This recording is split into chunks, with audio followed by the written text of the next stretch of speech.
बुलंदशहर के कोतवाली देहात क्षेत्र के गांव दौलतगढ़ में एक अजीबोगरीब मामला सामने आया, जहां मीडिएशन सेल में पति पत्नी की विवाद की सुनवाई के दौरान अप्रत्याशित मोड़ देखने को मिला। दोनों के बीच चल रहे विवाद के निपटारे के लिए बैठक आयोजित की गई थी, लेकिन सुनवाई के दौरान पति अपनी प्रेमी के साथ जाने की जिद पर अड़ गई। बताया जा रहा है कि इसी दौरान पति ने पत्नी के मोबाइल फ़ोन में अपनी एक फ़ोटो मिली, जिसके कैप्शन में नीला ड्रम और सीमेंट दिखा था। इस संदिग्ध कैप्शन को देखकर पति घबरा गया और उसने किसी अनहोनी की आशंका जताई। इसी डर के चलते उसने बिना विरोध किए अपनी पत्नी को उसके प्रेमी के साथ जाने की अनुमति दे दी। मामले के दौरान मौजूद लोगों के बीच यह घटना चर्चा का विषय बन गया। अंततः मीडिएशन प्रक्रिया के बीच पति ने पत्नी को उसके प्रेमी के साथ विदा कर दिया। यह मामला इलाके में चर्चा का विषय बना हुआ है। ये बताइए, क्या आपका नाम है और आपकी पत्नी से क्या विवाद चल रहा है, क्या हुआ है? मेरा नाम राजकुमार है। मेरी पत्नी जो दूसरे के साथ संबंध थे उसके गलत, इसलिए वो उसके साथ आती जाती रहती थी। 1 महीने से वो यहाँ पर पहले जुलाई में चली गई थी मेरे को छोड़कर, बच्चे को छोड़कर। 6 महीना का बच्चा था। जब 1 महीना उसके साथ रह आई थी, बोल रही थी कि मैं अपनी मम्मी के पास हूँ। इसलिए जब भी मैं उससे कुछ पूछता था यही कहती थी तुम्हारे पास कुछ सबूत है? मैंने कि मेरे पास सबूत ना है। मैंने कि तो इस वजह से मैं चुप लगा देता। अब मैंने 3 तारीख में जब इस पर बात कर रही थी उसी लड़के से, तो मैंने जब उसका मोबाइल पकड़ा और उसमें जब मैंने ज़बरदस्ती उससे छीन के नहीं आया, उसमें उसके सबूत देखे थे, कुछ उसके नंगे फ़ोटो और वीडियो थे। इस वजह से मैंने उससे मोबाइल छीना और वहाँ पर इसी वजह से कंप्लेंट करी मैंने कप्तान साहब के पास। वहाँ से फिर यहाँ पर फिर अगले दिन यहाँ पंचायत भी जुड़ी थी, आए थे मानकरौरा से और मुकेश भी आया था।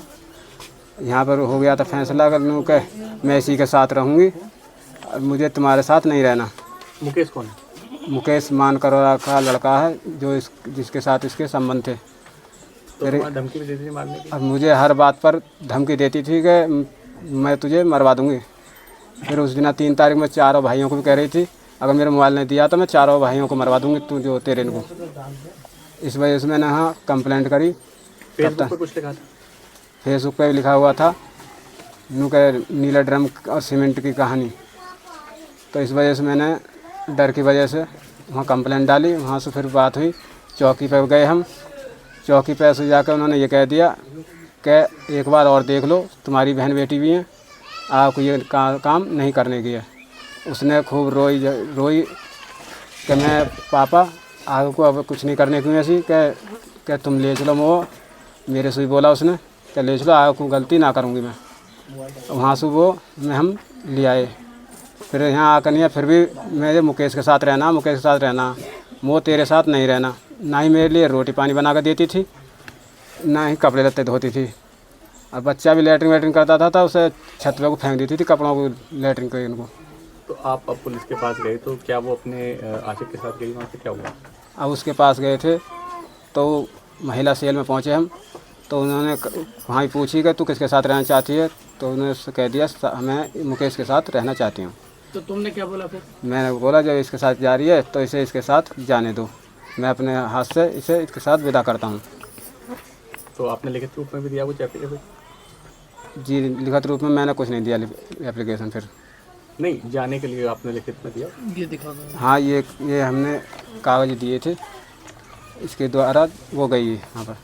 ठीक, इस तरह से पूरी घटना हुई है क्या?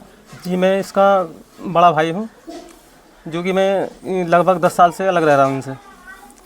मुझे पता चला कि वो किसी भी रोज़ कभी भी हमारे मम्मी पापा के साथ मारपीट, गाली गलौज, इसके साथ बदतमीजी, ये मुझे बताते थे। मैं यहाँ आता था, मैं भी कुछ कहता था तो मेरा भी नाम है कि मैं तुम्हारे खिलाफ़ भी कंप्लेंट कर दूँगी। यानी कि 1 महीने में लगभग 20 बार पुलिस महीने में आती थी। उसके बाद मैंने कहा इससे, मैंने कि भाई तू देख ले, इसे जैसे भी कर रही है करन दे, तो इसके ज़्यादा पीछे मत पड़, तू अपने काम से काम कर। मीडिएशन सेल में क्या हुआ? तो इसमें महिला सेल में डाल दी। अब महिला सेल में डालने के बाद यही हुआ जी, अब वहाँ पूछताछ हुई कि तू किसके साथ रहना चाहती है, तो उसने कह दी कि मैं तो इसी के साथ जाना चाहती हूँ, मुकेश के साथ। अब हम यहाँ से गए, 4-5 जने हम भी है और वो उधर से आए कम से कम 10-20 आदमी। उन्होंने साफ साफ कह दिया हम ले जाने के लिए तैयार हैं। हम बोले मैं जब ये इसके साथ जाना चाह रही है तो इससे तो बढ़िया है, कम से कम हमारे भाई की जान तो बच रहे। कल को आए दिन हमारे भाई को धमकी देती रहती है कि मैं तुझे उसमें ड्रम में जमा दूंगी या 4-5 लड़कों को बुला के नहीं तो रास्ते में मरवा दूंगी। तो इस डर की वजह से हमने उसको अनुमति दे दी कि तुझे। इसकी शादी हुई थी लगभग 7 साल के आसपास होगी।